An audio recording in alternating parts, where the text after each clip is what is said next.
Hello everyone, welcome back to my channel. General English के 50 महत्वपूर्ण प्रश्न की सीरीज में आपका स्वागत है। ये हमारा ऑलमोस्ट वीडियो नंबर 4 है, जिसमें हम जो जनरल इंग्लिश का टॉपिक है उस टॉपिक से क्वेश्चन देखते हैं। आज हमारा सारा टॉपिक तो कवर नहीं होगा, कुछ टॉपिक्स है और कुछ क्वेश्चन जो है वो पैडागोजी के। तो सबसे पहले हम पैडागोजी के क्वेश्चंस देखते हैं। तो आइए शुरू करते हैं आज की वीडियो अपने पहले सवाल के साथ।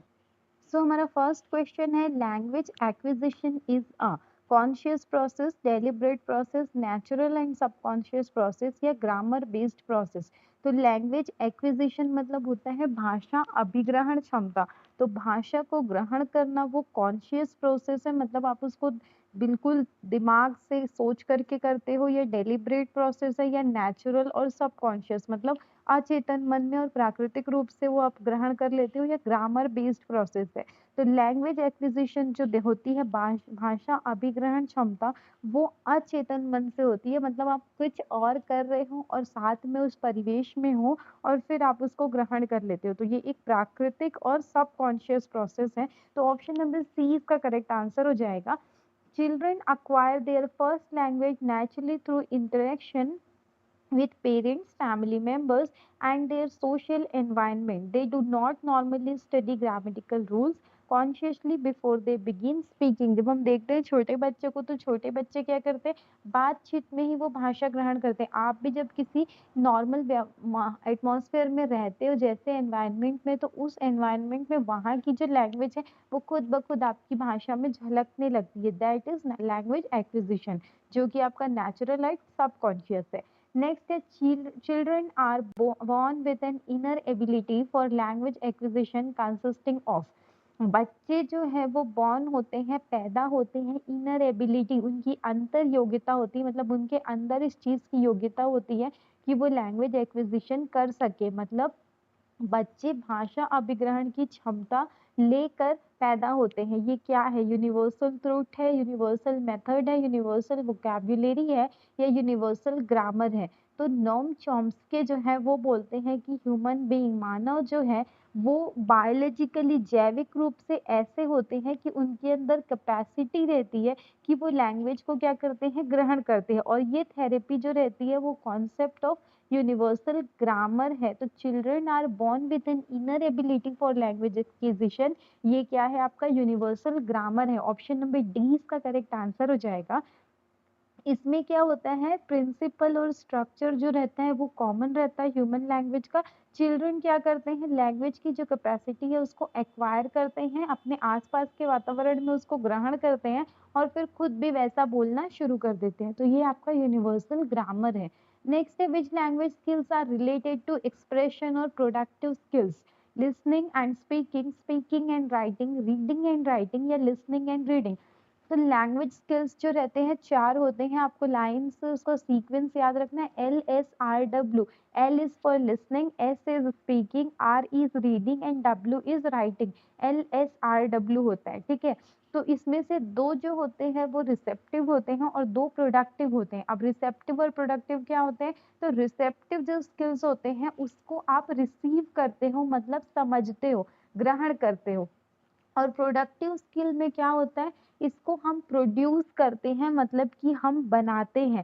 तो जब जिसमें आप खुद से काम करते हो, ठीक है। तो कौन सी स्किल जो रहेगी वो रिसेप्टिव हो जाएगी। रिसेप्टिव वो स्किल रहती है जिसमें आप कुछ काम नहीं कर रहे हो, वो खुद ब खुद आपको मिल रही है। जैसे कि क्या होता है, हम जब सुनते हैं तो सुनने में हम सिर्फ वो आ रही है हमारे कान में और हम सुन रहे हैं, हम उसमें कुछ खुद से काम नहीं कर रहे हैं। तो सुनना और दूसरा है पढ़ना, ये दोनों क्या होता है, आपका रिसेप्टिव स्किल्स होता है। और हम बोलते हैं और लिखते हैं, तो मुंह से बोल रहे हो और हाथ से लिख रहे हो ना, तो वहां आप अपना प्रोडक्टिव स्किल्स लेते हो। तो 2 तरह की स्किल्स होती हैं, रिसेप्टिव और प्रोडक्टिव। तो आपको क्वेश्चन में दिया था कि कौन सी एक्सप्रेस करने वाली या प्रोडक्टिव स्किल है जिसमें आप अपनी भावनाओं को व्यक्त करते हो।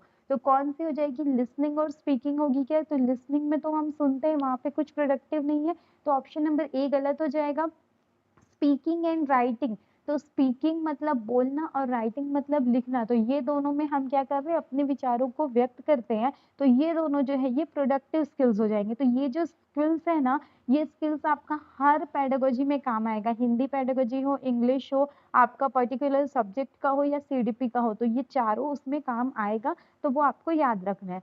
नेक्स्ट क्वेश्चन है, व्हाट इज ट्रांस लैंग्वेजिंग? ट्रांस लैंग्वेजिंग क्या होता है? Teaching many languages, moving from one language to another, using many languages to make sense of the world, या teaching in one language। तो ट्रांस लैंग्वेज मतलब क्या होता है कि आप बात करते करते एक लैंग्वेज से दूसरे लैंग्वेज में इजीली फ्लेक्सिबली क्या कर लेते हो, दूसरा लिंग्विस्टिक आप यूज कर लेते हो, समझ सकते हो, बोल सकते हो, अपने आइडियाज को एक्सप्रेस कर सकते हो।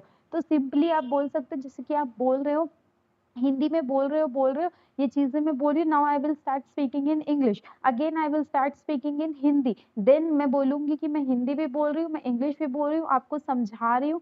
तो यहाँ पर क्या हो रहा है, मैं एक लैंग्वेज से दूसरे लैंग्वेज में जा रही हूँ इजीली फ्लेक्सिबली, तो ये होता है ट्रांस लैंग्वेजिंग। तो इसको बोला जाता है using many languages to make sense of the world. किसी मल्टीलिंगुअल लर्नर जो रहता है वो डिफरेंट लैंग्वेज, जैसे कि आप अपनी रीजनल लैंग्वेज बोल सकते हो, छत्तीसगढ़ी, सरगुजिया, कोई गुजरात का है तो गुजराती, तो बात करते करते वो अचानक से गुस्से में आता है तो गुजराती में बोल रहा है, फिर हिंदी में बोल रहा है, फिर छत्तीसगढ़ी में बोल रहा है, तो वो बात करते करते इतनी इजीली स्विच कर रहा है, and it is showing that he is not giving a particular effort there ना, तो that is known as the translanguaging, की वहां पर वो अपना एफर्ट शो नहीं कर रहा है, वो इजीली ऐसे बात करते करते स्विच कर जा रहा है।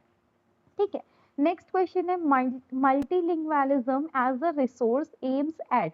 मल्टीलिंगुअलिज्म दैट मीन्स बहुभाषिकता, बहुभाषिकता जो रिसोर्स है किस चीज पर वो एम करता है, using learners language for teaching, learning English for jobs only, learning as many languages as possible, using only classical language. तो मल्टीलिंगुअलिज्म जो बहुभाषिकता है उसको एज अ सोर्स आप कब देखोगे, जब लर्नर्स का जो एग्जिस्टिंग लैंग्वेज है और लिंग्विस्टिक एक्सपीरियंस है उसको क्लास में as a valuable resource use किया जाएगा। टीचर्स क्या करेंगे, लर्नर की लैंग्वेज को यूज करेंगे ताकि वो फैमिलियर हो सके क्लास में और पार्टिसिपेट कर सके, समझ सके। ठीक है, तो उसको वो किस चीज पर एम करेगा, using learners language for teaching, ये आंसर तो सही है। Learning English for jobs only, तो मल्टीलिंगुअलिज्म सिर्फ जॉब्स के लिए नहीं है, तो ये तो गलत है। Learning as many languages as possible, तो ये नहीं है, जितने लैंग्वेज आप सीख लो तो वो मल्टीलिंगुअलिज्म नहीं है। मल्टीलिंगुअलिज्म है जो आपको आता है और उसको आप एज अ रिसोर्स यूज कर रहे हो ताकि जो सामने वाला पर्सन है उसको लैंग्वेज आप सिखा सको। तो ऑप्शन नंबर ए इसका करेक्ट आंसर हो जाएगा। Next is Stephen Carson's. Stephen Carson's comprehensible input I plus 1 means, क्या होता है स्टीफन कार्शन का जो comprehensible है I plus 1, उसका मतलब text slightly above the learner's level, text below the learner's level, Shakespearean extracts, या टीचर्स ओन स्टोरीज ओनली। तो इसमें देखिए ओनली वाला आंसर तो हटा दीजिए, अब ए बी सी में से होगा कि कार्सन का जो इनपुट हाइपोथेसिस है वो क्या बोलता है कि लैंग्वेज एक्विजिशन कब होता है, जब लर्नर जो है वो क्या करेगा, अपना जो करंट लेवल है उससे थोड़ा सा ऊपर उठेगा। तो लर्नर्स का करंट लेवल क्या से लेते हैं हम, आई, फिर उसमें जब थोड़ा सा ऊपर उठता है तो उसको आई प्लस 1 बोलते हैं। ठीक है, तो जो इनपुट है वो क्या होना चाहिए, अंडरस्टैंडेबल होना चाहिए with the help of context, prior language और विजुअल्स। तो इसका करेक्ट आंसर क्या हो जाएगा, text slightly above the learners level, learner का जो लेवल है उससे आप थोड़ा सा ऊपर उठ करके बात करोगे। नेक्स्ट क्वेश्चन है, vocabulary acquisition involving two word utterances at age 1.5 to 2.5 is known as। तो vocabulary का जो एक्विजिशन है जिसमें आप 2 वर्ड्स यूज करते हो कौन से एज में, 1.5 से 2.5 साल में, तो उसको क्या बोलते हैं, टेलीग्राफिक स्पीच बोलते हैं, ग्रामेटिकल मॉर्फीम बोलते हैं, ओवर रेगुलराइजेशन बोलते हैं, या कॉन्वर्जेशन बोलते हैं। तो ग्रामेटिकल मॉर्फीम और ओवर रेगुलराइजेशन ये जो है ये दोनों तो 1.5 से 2.5 साल में आएगा नहीं, टेलीग्राफिक स्पीच और कॉन्वर्जेशन आएगा। ठीक है, तो आपका होता क्या है, टेलीग्राफिक स्पीच ये early stage of language development होता है जिसमें बच्चे जो रहते हैं वो छोटे छोटे वर्ड्स बनाते हैं जिसमें 2 या 2 से ज्यादा मीनिंगफुल वर्ड होते हैं। इसमें पूरा जैसे कि हम बात कर रहे हैं तो हमारा नाउन, वर्ब, हेल्पिंग वर्ब सब मिलकर सेंटेंस बनता है ना, कि मैं खाना खाऊंगा ऐसा बोलोगे। छोटे बच्चे क्या बोलेंगे, मैं खाना। तो यहाँ पे आपको समझना है कि बच्चा खाना खाने की बात कर रहा है। तो इस स्पीच को क्या बोला जाता है, टेलीग्राफिक स्पीच बोलते हैं, जिसमें बच्चा जो रहता है वो कम्युनिकेट करता है मीनिंग में। मतलब कि जो वर्ड्स है वो उसको, जितने मीनिंगफुल वर्ड्स है वो वर्ड्स बोल देगा, बाकी जो एक्स्ट्रा हेल्पिंग वर्ब है वो सबको नहीं बोलेगा। तो इसको बोला जाता है टेलीग्राफिक स्पीच। तो vocabulary acquisition involving two word utterance at ages 1.5 to 2.5 is known as telegraphic speech. Next question में जाते हैं, which aspect is not explained by Chomsky's LAD. कौन सा एस्पेक्ट जो है चॉम्स्की की एलएडी लैंग्वेज एक्विजिशन डिवाइस में नहीं एक्सप्लेन किया गया। ऑप्शंस है, why output is greater than input, output input से ज्यादा क्यों है। फर्स्ट लैंग्वेज लर्निंग, लैंग्वेज जो पहली लैंग्वेज है उसका learning, language learning in 4 to 5 years, या how children learn figurative language. तो चिल्ड्रन जो है वो फिगरेटिव लैंग्वेज कैसे लर्न करते हैं। तो क्या चीज है जो चॉम्स्की की एलएडी में एक्सप्लेन नहीं किया गया है। तो चॉम्स्की की एलएडी है क्या, लैंग्वेज एक्विजिशन डिवाइस ये बोलती है कि बच्चे के अंदर जो रहती है वो पहले से कैपेसिटी रहती है कि वो लैंग्वेज को ग्रहण कर सकते हैं और उसमें ग्रामेटिकल नॉलेज जो है वो डेवलप कर सकते हैं। ठीक है, बट इसमें क्या होता है, ये output is greater than input क्यों है, इसको एक्सप्लेन करता है। पहली लैंग्वेज लर्निंग को बताता है कि बच्चा जब अपने घर में रहता है सबकी बात सुनता है तो उनकी बातों से वो कैसे उस लैंग्वेज को सीख जाता है। Language learning in 4 to 5 years इस चीज को भी बताता है, पर how children learn figurative language ये जो है ये एक्सप्लेन नहीं किया गया है कि चिल्ड्रन जो है वो फिगरेटिव लैंग्वेज मतलब मेटाफोर, आयरनी, इडियमेटिक एक्सप्रेशन, मतलब मुहावरे देना, उपमा देना, ये सब कैसे सीखते हैं ये एलएडी में नहीं बताया गया। तो ऑप्शन नंबर डी इसका करेक्ट आंसर हो जाएगा। नेक्स्ट है, according to Vygotsky inaudible self talk to regulate action is. तो वाइगोत्स्की जो बोलते हैं जिसमें इनऑडिबल मतलब जो सुनाई नहीं देती, सेल्फ टॉक जो हम खुद से बात करते हैं उसको क्या बोला जाता है, inner speech, private speech, social speech या ईगोसेंट्रिक स्पीच। तो वो बात जो बच्चे जो रहते हैं या हम खुद से करते हैं जो सुनाई नहीं देती उसको क्या बोलते हैं, हम इनर स्पीच बोलते हैं। ठीक है, तो ऑप्शन नंबर ए इसका करेक्ट आंसर हो जाएगा। सोशल और ईगोसेंट्रिक तो होगा नहीं, प्राइवेट या इनर हो सकता है। तो प्राइवेट स्पीच क्या होती है, जिसमें आप किसी से बात कर रहे हो तो पर वो किसी पर्सन से बात कर रहे हो जो आपकी बात को दूसरों तक नहीं पहुंचाएगा, प्राइवेटली बात कर रहे हैं। और इनर स्पीच में जब हम खुद से बात करते हैं जो ऑडिबल भी नहीं होती, प्राइवेट स्पीच ऑडिबल होती है। ठीक है, तो option number A correct answer हो जाएगा। नेक्स्ट क्वेश्चन है, the central role in total physical response TPR belongs to. जो केंद्रीय रोल है वो किसका होता है टीपीआर में, स्टूडेंट का, टेक्स्ट बुक का, टीचर का या एनवायरनमेंट का। तो टीपीआर मतलब total physical response. Total physical response क्या होता है, जिसमें आप जो लैंग्वेज है उसको एक्शंस के थ्रू सीखते हो। जैसे छोटे बच्चे होते हैं ना, तो छोटे बच्चों को आप सिखाते हो बहुत सारी चीजें, तो विद एक्शन सिखाते हैं। पोयम उनको सिखाया जाता है तो पोयम उनको एक्शन कर करके सिखाया जाता है। इसको बोला जाता है टोटल फिजिकल रिस्पॉन्स। तो इसमें जो केंद्रीय रोल है वो किसका होता है, स्टूडेंट का होता है। तो ऑप्शन नंबर ए इसका करेक्ट आंसर हो जाएगा। तो सेंट्रल टू द मेथड कौन हो जाएगा, लर्नर हो जाएगा। ये अर्ली लैंग्वेज लर्निंग में उपयोगी होता है, जिसमें हम प्राइमरी में बच्चों को बोलना सिखाते हैं तो विद एक्शन सिखाते हैं। ठीक है, नेक्स्ट क्वेश्चन है, in second language learning the first language. जब सेकेंड लैंग्वेज सीखते हैं तो पहला लैंग्वेज कैसा क्या करता है, इंटरफेयर करता है लर्निंग में, इररेलेवेंट होता है मतलब उसका कोई उपयोग ही नहीं है, सपोर्ट करता है लर्निंग को, या प्रिवेंट रोकता है लर्निंग को। तो पहला लैंग्वेज जो है वो दूसरे लैंग्वेज को सीखने में सपोर्ट करेगा। तो ऑप्शन नंबर सी इसका करेक्ट आंसर हो जाएगा। फर्स्ट लैंग्वेज समटाइम इंटरफेयर भी करता है, जैसे कि कोई बच्चा है जो अपनी रीजनल लैंग्वेज बोलता है, अब उसको जब आप हिंदी या इंग्लिश सिखाओगे तो वो बोलने में फिर उस लैंग्वेज को ना यूज करके इस लैंग्वेज को करेगा। पर हम उसको इंटरफेरेंस नहीं लेते, क्यों नहीं लेते, क्योंकि आपको भाषा सिखाना है तो उसकी मातृभाषा को एज अ रिसोर्स यूज करना है इंटरेक्शन करने के लिए, और उसको निर्देश देने के लिए। तो इसीलिए फर्स्ट लैंग्वेज को हम सपोर्टिंग लैंग्वेज मानते हैं, ना कि इंटरफेरेंस लैंग्वेज मानते हैं। तो इसलिए ऑप्शन नंबर सी इसका करेक्ट आंसर होगा। नेक्स्ट है, a child struggling with reading at the expected speed likely has. Child जो है वो रीडिंग करने में स्ट्रगल कर रहा है, जो एक्सपेक्टेड स्पीड है उस स्पीड से वो नहीं कर पा रहा है, तो उसको क्या बोलेंगे? डिस्ग्राफिया बोलेंगे, डिस्प्रेक्सिया बोलेंगे, डिसकैलकुलिया बोलेंगे, डिसलेक्सिया बोलेंगे। तो डिस्ग्राफिया जो होता है जिसमें बच्चा लिखने में स्ट्रगल करता है, डिस्प्रेक्सिया जो रहता है जो मोटर कोऑर्डिनेशन होता है, मतलब हाथ पैर और दिमाग एक साथ काम करना चाहिए वो नहीं करता है, डिसकैलकुलिया जो है वो गणितीय गणनाओं में कठिनता होती है, और डिसलेक्सिया जो रहती है वो रीडिंग करने में कठिनता होती है। तो ऑप्शन नंबर डी इसका करेक्ट आंसर होगा, struggling with reading at the expected speed, इसको बोला जाएगा डिसलेक्सिया। डिसलेक्सिया में क्या होता है कि वो सही नहीं पढ़ पाता, जैसे WAS है तो उसको एस से W पढ़ता है, B को D पढ़ता है, वर्ड रीडिंग में, डिकोडिंग में, स्पेलिंग में वो फ्लुएंट नहीं होता है। नेक्स्ट है, अकॉर्डिंग टू पियाजे language develops from dash to dash speech.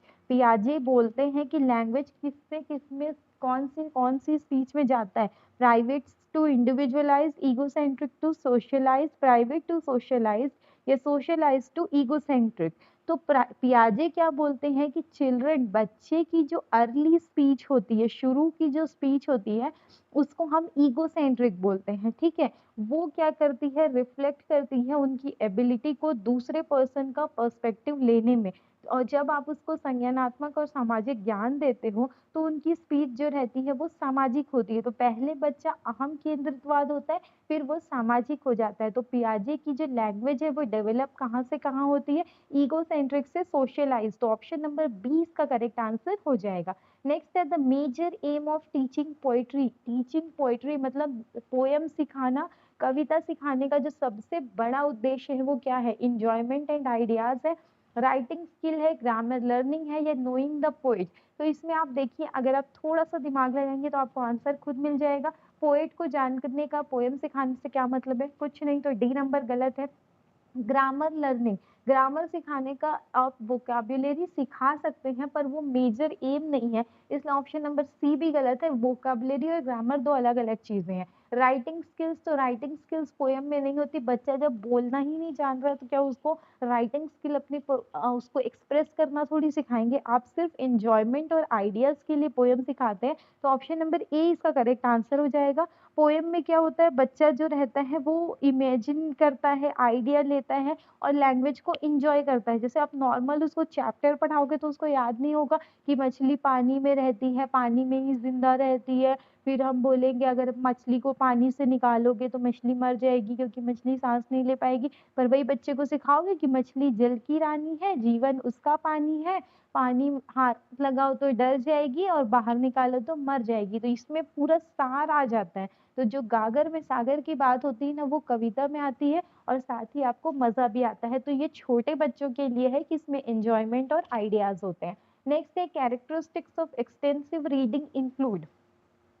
Extensive reading जो है इसकी कैरेक्टरिस्टिक्स आपको गुण बताने हैं, reading for fluency and pleasure, finding specific fact, close teacher guidance, या गेटिंग द जिस्ट या डिटेल।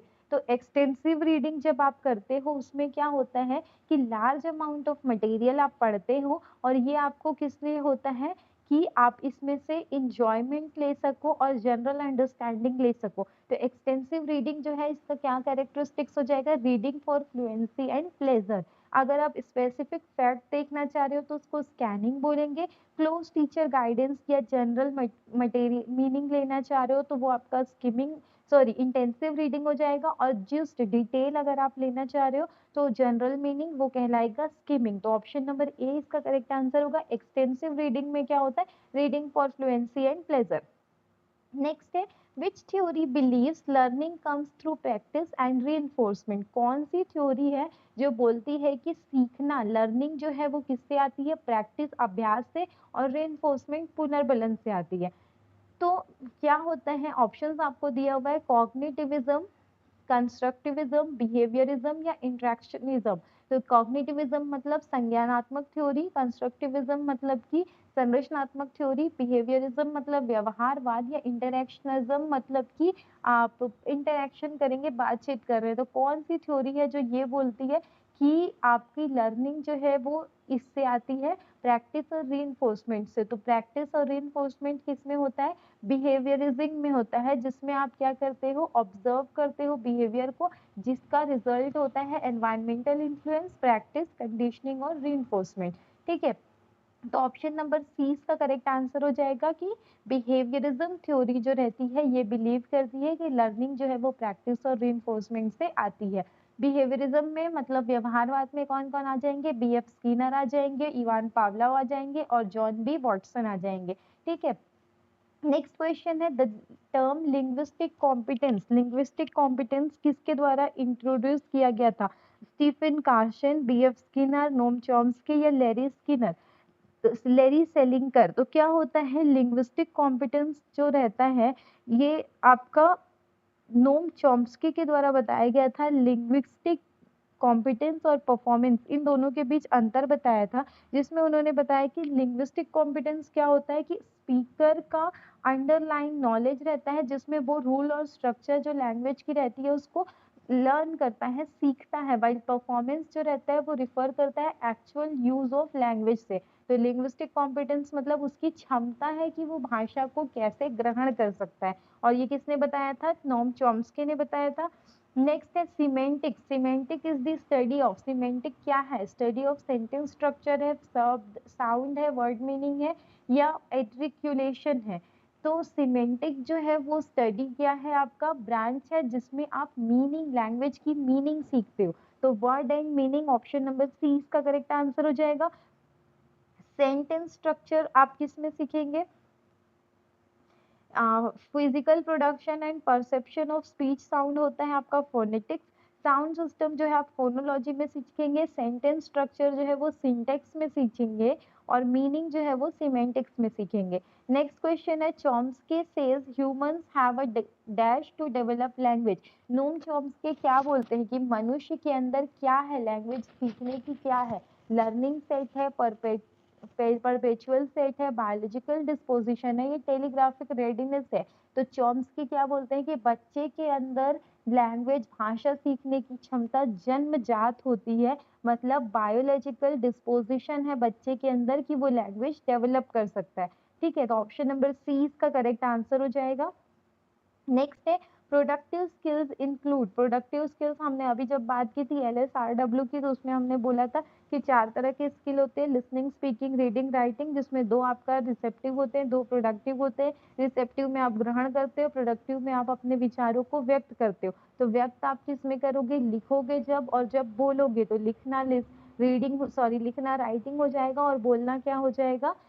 बोलना हो जाएगा स्पीकिंग। तो स्पीकिंग एंड राइटिंग किसमें? Option number B. Option number B आपका करेक्ट आंसर हो जाएगा। नेक्स्ट हम देखेंगे adjective form of the noun courage. Courage का एडजेक्टिव करेक्ट क्या होगा? करेजियसली होगा, एनकरेजिंग होगा, करेजियस होगा या करेज ही हो जाएगा? तो करेज जो रहता है वो आपका एडजेक्ट नाउन है जिसका मतलब होता है साहस। तो साहस का जो एडजेक्टिव हो जाएगा वो क्या हो जाएगा? करेजियस हो जाएगा। तो ऑप्शन नंबर बी सी इसका करेक्ट आंसर हो जाएगा, करेजियस। ठीक है, she is a courageous women. Next question है, which sentence uses water as a verb.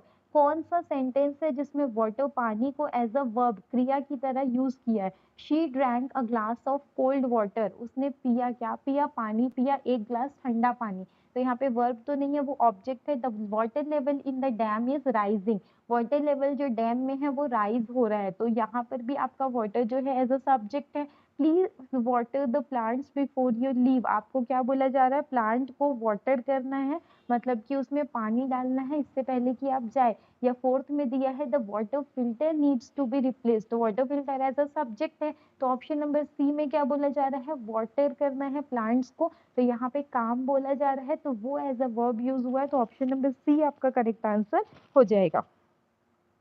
Next है the what is the correct noun form of the verb decide. तो decide का आपको नाउन फॉर्म बताना है। डिसीजन होगा, डिसिसिव होगा, deciding होगा, ये डेसिडेंट होगा, डेसिडमेंट। तो यहाँ पर आप देखिएगा कि नाउन फॉर्म डिसाइड का क्या हो जाएगा? डिसीजन हो जाएगा। तो ऑप्शन नंबर ए इसका करेक्ट आंसर हो जाएगा, डिसीजन। डिसाइड जो है वो वर्ब है, डिसीजन आपका नाउन है, डिसिसिव क्या है? एडजेक्टिव है, और डिसिसिवली ये क्या हो जाएगा? एडवर्ब हो जाएगा। नेक्स्ट है which noun word is an adjective derived from the gold, तो गोल्ड से डिराइव किया गया नाउन कौन सा वर्ड है जो एडजेक्टिव है।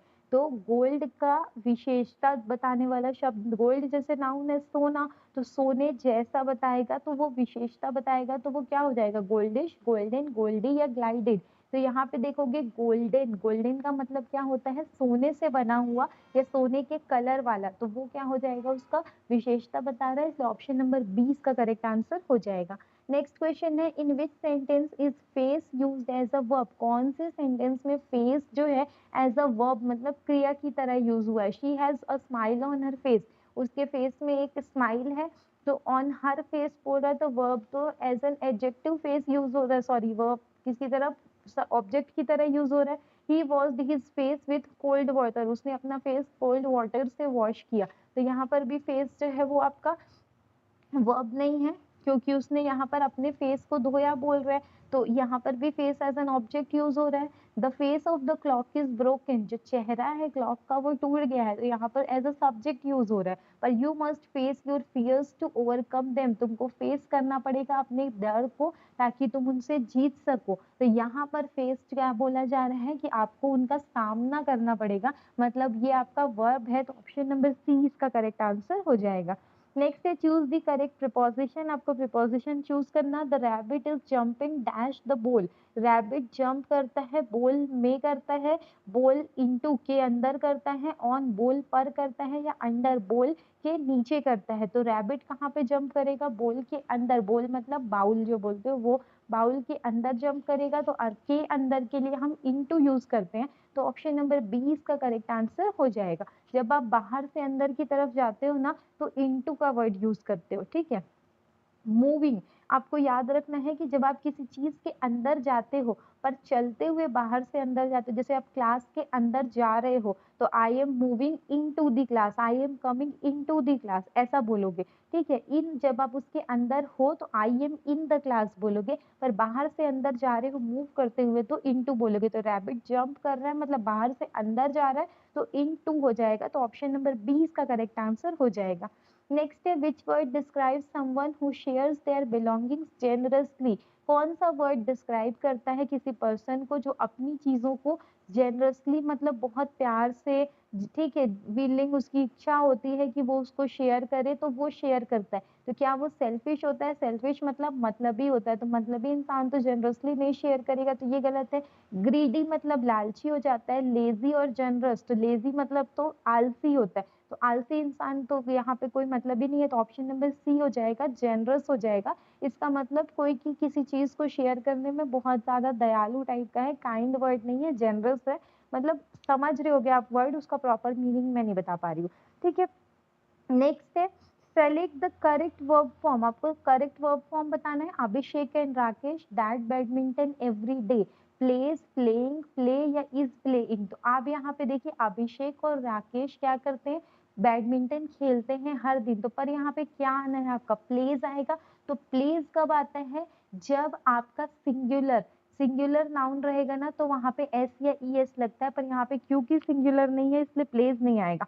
प्लेइंग कब आता है जब वहां पे इज या एम या आर रहता, इज एम आर के साथ आईएनजी फॉर्म होता है पर नहीं है इसलिए वो नहीं आएगा, तो ऑप्शन नंबर सी और डी में से देखिए इज प्लेइंग आएगा या प्ले आएगा। तो आपको क्या बोला जा रहा है हर दिन राकेश और अभिषेक जो रहते हैं वो बैडमिंटन खेलते हैं, तो यहाँ पे जनरल वाक्य बोलते हैं, तो जब हम किसी सामान्य वाक्य को बताते हैं ना तो वहां प्रेजेंट सिंपल टेंस होता है ना कि प्रेजेंट कंटिन्यूअस, इसीलिए ऑप्शन नंबर सी, अगर वहां पे एवरी डे नहीं रहते ना तो इज प्लेइंग बैडमिंटन होता, पर क्योंकि एवरी डे है इसलिए प्ले बैडमिंटन हो जाएगा, ठीक है। नेक्स्ट क्वेश्चन है what is the opposite of generous, तो जेनरस का ऑपोजिट क्या होता है काइंड, दयालु, स्टिंजी या सेल्फिश जो कि मतलबी, पोलाइट किसका मतलब होता है विनम्र, और ब्रेव का मतलब बहादुर, तो जेनरस का ऑपोजिट क्या हो जाएगा सेल्फिश हो जाएगा या स्टिंजी हो जाएगा, तो ऑप्शन नंबर 20 का करेक्ट आंसर हो जाएगा। नेक्स्ट है identify the correct sentence structure, आपको correct sentence structure for two conflicting preferences बताने हैं, ठीक है, Ravi likes tea and Sita likes coffee, Ravi likes tea but Sita likes coffee, Ravi likes tea और Sita likes coffee, Ravi likes tea so Sita likes coffee. तो यहाँ पर देखिए आपको क्या बोला जा रहा है, रवि चाय पसंद करता है, सीता कॉफी पसंद करती है। अब आपको इन दो सेंटेंस को जोड़ना है, दोनों एक दूसरे से कॉन्फ्लिक्ट करते हैं, मतलब कि अलग अलग है, तो आप उनको किससे जोड़ोगे, सो मतलब इसलिए, और मतलब या, बट मतलब पर, और एंड मतलब और। तो यहाँ पे देखिए या और इसलिए तो आप बोलोगे नहीं, या तो और बोलोगे या तो पर बोलोगे, तो एंड और बट में से एक आंसर होगा। तो पर यहाँ पे क्या बोला जा रहा है, कॉन्फ्लिक्ट कर रहे हैं, तो जब भी कॉन्ट्रास्ट होती है ना तो वहां पे हम एंड की जगह पर लगाते हैं, इसीलिए बट आंसर हो जाएगा, ऑप्शन नंबर बी इसका करेक्ट आंसर हो जाएगा। नेक्स्ट है which word is N antonym of thick, thick का मतलब होता है गाढ़ा या मोटा, तो इसका एंटोनिम मतलब विलोम शब्द क्या हो जाएगा, वाइड चौड़ा, थिन पतला, हैवी भारी, या लॉन्ग लंबा, तो थिक का ऑपोजिट क्या हो जाएगा, थिन हो जाएगा, तो ऑप्शन नंबर बी इसका करेक्ट आंसर हो जाएगा। नेक्स्ट है what is the feminine form of Drake, तो ड्रेक का फेमिनाइन क्या होता है, ड्रेक बोलते किसको, ड्रेक बोलते हैं जो बतख का आदमी वाला फॉर्म होता है ना पुल्लिंग, उसको ड्रेक बोलते हैं। तो इसका स्त्रीलिंग क्या हो जाएगा, हेन होगा, मुर्गी नहीं होगा, लॉयनेस नहीं होगा, डक नहीं होगा, काउ नहीं होगा, तो क्या होगा, सॉरी डक हो जाएगा, काउ नहीं होगा, तो option number C correct answer हो जाएगा।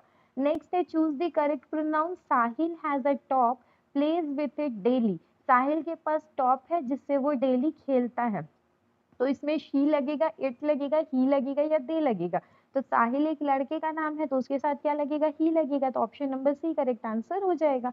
नेक्स्ट है which preposition fits the sentence, कौन सा प्रिपोजिशन सेंटेंस में फिट होता है, the cat is sitting dash the table not touching it underneath, cat जो है वो टेबल बैठी है, टेबल पर बैठी है, टेबल में बैठी है, टेबल के नीचे बैठी है, या एट बैठी, क्या बोला जा रहा है, नॉट टचिंग इट अंडरनीथ, जब अंडरनीथ बोला जा रहा है मतलब उसके जो ऊपर के सरफेस है उसको टच नहीं कर रही है, तो जब उसके ऊपर के सरफेस को टच नहीं कर रही है मतलब नीचे बैठी है, तभी ऊपर के सरफेस को टच नहीं कर पाएगी, तो नीचे बैठी है मतलब अंडर बैठेगी, इन नहीं बैठेगी, इन मतलब में हो जाता है, और यहाँ अंडर मतलब के नीचे बैठी है, ठीक है, तो option number C correct answer हो जाएगा।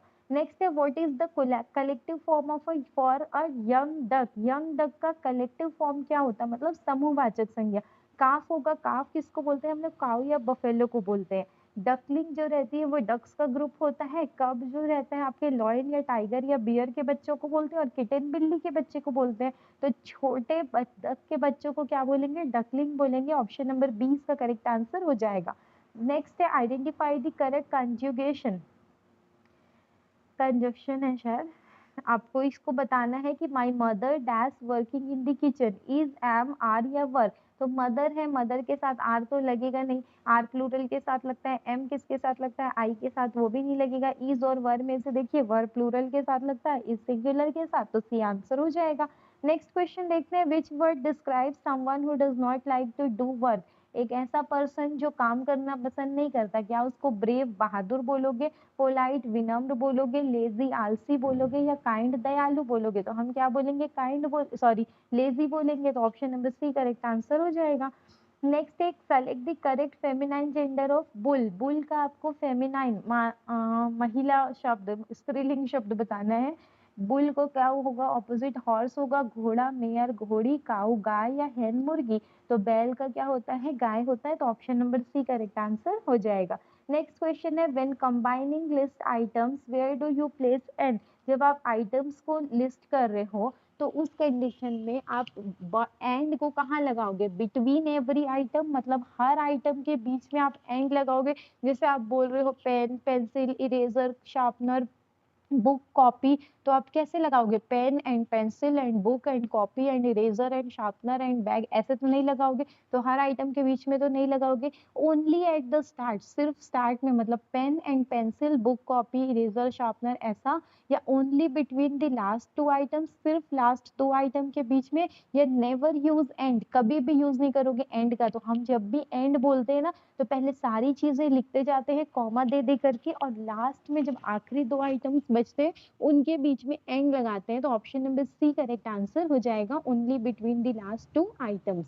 आज का लास्ट क्वेश्चन है चूज द करेक्ट वर्ब, आपको करेक्ट वर्ब बोलना, the chairs dash in the room, chairs room में है, कैसे है, इज है, आर है, वॉज है, या हैज है, तो इज सिंगुलर के साथ लगता है, वॉज हैज सिंगुलर के साथ लगता है, चेयर्स प्लूरल है तो इसके साथ क्या लगेगा, आर लगेगा। तो option number B correct answer हो जाएगा। तो ये थे हमारे आज के 40 क्वेश्चंस। आई होप ये क्वेश्चन आपके एग्जाम के पॉइंट ऑफ व्यू से इंपॉर्टेंट होंगे। ऐसे क्वेश्चंस की तैयारी के लिए आप हमारे चैनल से जुड़े रहिए। वीडियो पसंद आती है लाइक कीजिए, कोई भी क्वेरी सजेशन हो you can write in the comment section, and if you want to support me, please subscribe the channel and share this video with your friends and family, whoever is preparing for your exam, in any government exam जिसमें English का subject है ना, this video is very helpful. Okay, so thank you, मिलते हैं next video में, have a nice day.